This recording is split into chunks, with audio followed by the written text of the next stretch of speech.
అందరికీ welcome to my channel. ఈరోజు మీకు ఎగ్ కర్రీ చేసి చూపిస్తానండి. దానికోసం కావాల్సిన పదార్థాలు 3 ఎగ్స్ అండి. నేను 3 ఎగ్స్ కర్రీ చేస్తున్నానండి. సన్నగా తరిగిన ఉల్లిపాయలు, పచ్చిమిరపకాయలు, కొంచెం కరివేపాకు, కొంచెం కొత్తిమీర అండి. తర్వాత కర్రీలోకి కొంచెం గరం మసాలా, ఉప్పు, కారం, పసుపు, కొంచెం పెప్పర్ పొడి అండి. అల్లం వెల్లుల్లి పేస్ట్ కూడా కొంచెం తీసుకోండి.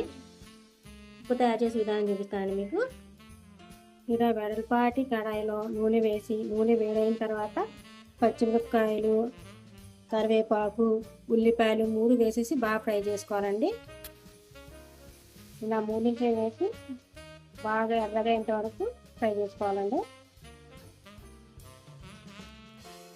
ఉల్లిపాయ ఫ్రై అయిపోయినాయండి. ఇట్లా ఇందులో జింజర్ గార్లిక్ పేస్ట్ వేసుకోవాలండి. కొంచెం జింజర్ గార్లిక్ పేస్ట్ వేసుకొని ఇది కూడా కొంచెం పచ్చి వాసన పోయేంత వరకు ఫ్రై చేసుకోవాలండి.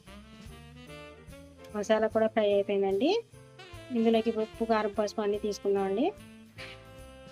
ఇందాక మీరు చూపించిన ఉప్పు, కారం, పసుపు, గరం మసాలా అన్నీ వేసానండి. ఇందులో ఇవి కూడా కాసేపు అవనివ్వాలండి. అవి కూడా ఫ్రై అయిపోయినాయండి. ఈ కప్పుతో ఒక కప్పు వాటర్ తీసుకోవాలండి. బాగా బాయిల్ అవనివ్వాలండి ఈ వాటర్ని. వాటర్ బాయిల్ అయిన తర్వాత అండి ఫైనల్గా ఎగ్స్ని అయితే వేసేయాలండి. ఇట్లా పగలగొట్టి ఇట్లా ఒక గిన్నెలో తీసుకొని ఎగ్స్ని అయితే ఇట్లా వేసేయాలండి ఒక్కొక్కటి.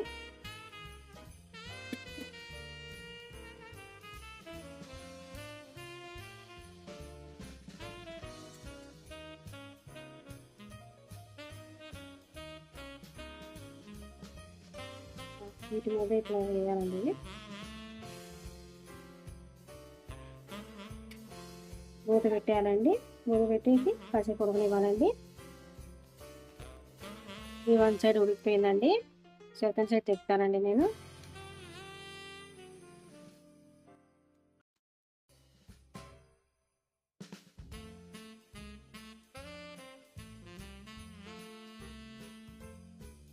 అలానే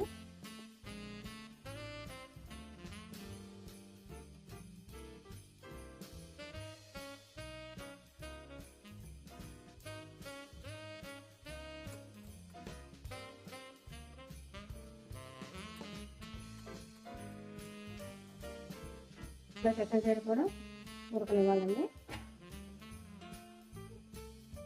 ఒక సైడ్ కూడా ఉడికిపోయిందండి.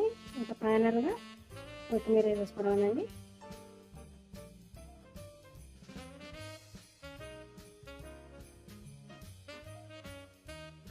అంతేనండి ఎగ్ కర్రీ.